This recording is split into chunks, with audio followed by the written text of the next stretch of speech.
Bonjour à tous, on se retrouve pour notre chronique Une histoire pour Shabbat, Shabbat Vayera. On se trouve à Golden Scream. On sait que c'est le quartier juif à Londres. Et on est un soir de semaine, à 2 heures du matin, dans la maison d'un juif. Il y a le téléphone qui sonne. Alors, il se réveille en sursaut, étonné. Il dit, qu'est-ce qui se passe? Qui peut bien m'appeler à 2 heures du matin? Il décroche. Et là, il est encore plus étonné. C'est un policier qui est à l'autre bout du fil. Décroche, il dit: «Allô, monsieur l'agent, qu'est-ce qui se passe? Pourquoi un appel à 2 heures du matin? Ça m'inquiète». Et l'agent, il dit: «Vous savez très bien pourquoi je vous appelle. Vous avez pris un taxi en revenant de voyage. Vous lui avez dit que vous devez monter chez vous pour aller chercher de la monnaie pour pouvoir le payer. Ça fait 4 heures qu'il attend en bas. Il n'a aucune nouvelle de vous. Du coup, il nous a appelés et on attend toujours que vous descendiez le payer. Sinon, on va devoir intervenir». Là, le juif s'étonne. Il a dit: Monsieur l'agent, j'ai pas voyagé depuis des semaines et des semaines, j'ai pris aucun taxi aujourd'hui, vous devez vous tromper de personne. Il dit: ah bon, je me trompe de personne? Est-ce que vous habitez bien à la rue The Drive? Il dit: oui. Est-ce que vous habitez bien dans tel immeuble, à tel numéro et à tel étage? Il dit: oui, c'est moi. Il va alors, forcément, c'est vous. Mais le juif étonné, il dit: non, il doit y avoir une erreur, monsieur l'agent, c'est pas moi.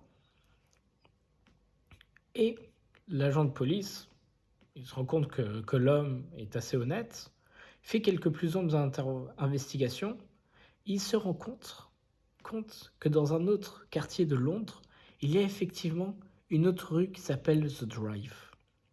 Et donc en réalité, la rue The Drive qui a été donnée, c'était celle d'un autre quartier. Donc certes, peu importe le numéro et l'étage, etc., c'était pas dans le bon quartier, donc ce n'était pas la bonne personne. Alors le policier, en s'en rendant compte, il, il s'excuse auprès du juif et il raccroche. Mais c'était un juif religieux qui avait une émouna et un bitachon extraordinaire, et il s'est dit: si j'ai reçu cet appel pour rien à 2 heures du matin, c'est qu'Akadosh Baruch Hu, il attendait quelque chose de moi. C'est qu'Akadosh Baruch Hu, il voulait que je ne dorme pas à ce moment et que je me lève de mon lit. Il dit: maintenant, je ne sais pas pourquoi Akadosh Baruch Hu, il m'a envoyé ça. Mais peut-être il veut pas que je dors de la nuit. Du coup, je vais rester éveillé. Avec ma femme, on va rester éveillé toute la nuit. Mais qu'est-ce qu'on va faire? Parce que on va pas faire la prière, pas forcément étudier la nuit et tout. C'est pas grave, on va faire des teilim. On va faire tout un Sefer Teilim, parce qu'on ne sait jamais si c'est une capara qu'Akadosh Baruch Hu veut nous envoyer. Au moins, on fait des Teilim. Ils font des Teilim toute la nuit, arrivent le lendemain, ils vont à la prière, ils font Shachari, ils n'ont toujours pas compris ce qui se passait. Et quelques heures après, ils reçoivent un appel de leur fils. Allô, comment tu vas? Qu'est-ce qui se passe? Il dit: papa, maman, j'ai le plaisir de vous annoncer que ma femme vient juste d'accoucher. C'est extraordinaire. Il dit: oui, mais sachez quelque chose, j'ai pas voulu vous appeler pour pas vous réveiller, pour pas vous déranger, mais vers 2 heures du matin, il y a eu de grosses complications. On a prié à Kadosh Baruch Hu pour que l'enfant puisse naître sain et sauf, et Baruch Hashem, il est né, il va bien. Et là, les parents ont compris qu'en réalité, Kadosh Baruch Hu voulait les faire se réveiller à 2 heures du matin, parce qu'ils savaient qu'ils allaient commencer à faire des Teilim après. C'est grâce à ces Teilim que l'enfant a été sauvé. Et Akadosh Baruch Hu était obligé d'intervenir parce que l'enfant, le fils, par Kivud Avaim, il n'a pas voulu réveiller ses parents à 2 heures du matin, et encore moins pour les inquiéter. On voit qu'avec cette force de Emouna, de Bitachon, et que chaque chose qui se passe, ça vient toujours d'Akadosh Baruch Hu. On a un pasouk un petit peu étonnant dans notre paracha. Il y a marqué: Elohim diber les Moshe, ve omer les Moshe ani Hashem. On a donc Elohim, c'est un des noms de Dieu, qui parle à Moshe, il lui dit: je suis Hashem. Alors le Oev Israël de Hafta, il explique que il y a tout un commentaire de Rashi sur le fait que Vayedaber, le verbe parler qui est utilisé la première fois dans le verset, il signifie le fait de parler, mais avec un ton de rigueur. Et Elohim, c'est aussi l'aspect de rigueur d'Akadosh Baruch Hu. Et ce qui est encore plus bizarre, c'est que juste après dans la phrase, Il dit donc Elohim, attribut de rigueur, Diber, attribut de rigueur, parle à Moshe, et il lui dit Vayomer, il lui dit, et le Vayomer, c'est un attribut au contraire de miséricorde, Ani Hachem, et Hachem c'est donc un autre nom, mais qui a un nom de miséricorde. Du coup, on ne comprend pas.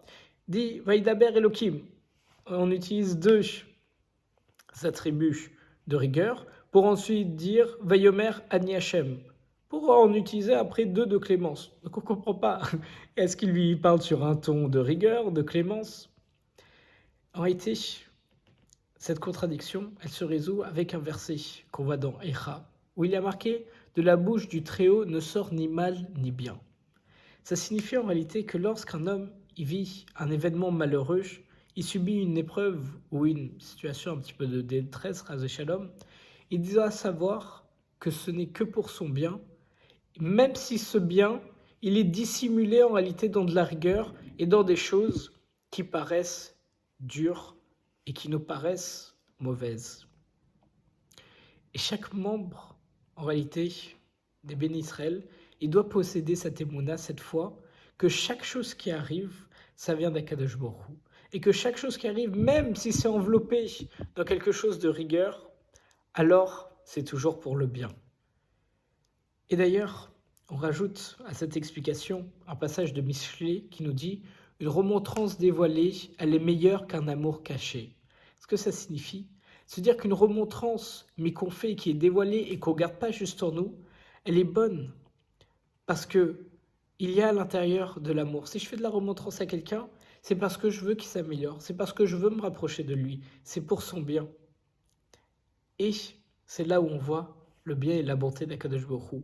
Il vaut mieux faire des remontrances à quelqu'un pour qu'il puisse s'améliorer, pas juste, on sait que c'est interdit, faire des remontrances à quelqu'un si on ne l'aime pas. C'est pour ça que la mitzvah de faire des remontrances, elle est juste après tu aimeras ton prochain comme toi-même, pour nous dire que si tu ne le fais pas par amour, alors il ne faut pas le faire. Mais une chose est sûre, chaque remontrance d'Akadosh Baruch Hu, chaque chose un petit peu de rigueur, c'est toujours fait par amour et il y a toujours de la clémence et de l'amour dedans. Justement, ça donne un éclaircissement sur le verset de notre paracha qui nous dit que Elohim parla à Moshe, Vaidaber Elohim en Moshe, à savoir qu'il lui a parlé durement en lui disant qu'il ne devait pas lui poser la question qu'il lui a posée à la fin de la paracha de Shemot, qui est la paracha de la semaine dernière, en lui disant « Mon Dieu, pourquoi as-tu rendu ce peuple misérable ?» Mais par contre, donc il lui a fait cette remontrance au début du verset, mais juste après, qu'est-ce qu'il lui dit ? Vayomerlo Ani Hachem. Il lui dit « Je suis Hachem ». Et là, il utilise les attributs de clémence pour lui suggérer que même ce qui peut lui paraître étranger, une fois, même ce qui peut paraître étranger, lorsque c'est dirigé contre toi comme une remontrance, il faut savoir qu'en réalité, je suis Hachem.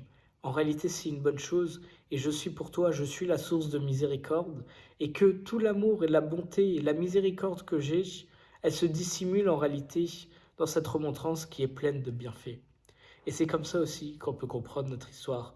On a l'impression qu'une mauvaise chose se passe, un policier qui se trompe, qui nous réveille, mais en réalité, ce sont des bonnes choses que nous envoie Akadosh Baruch Hu pour, et même lorsqu'on ne s'en rend pas compte, même sauver des vies. Shabbat Shalom à tous.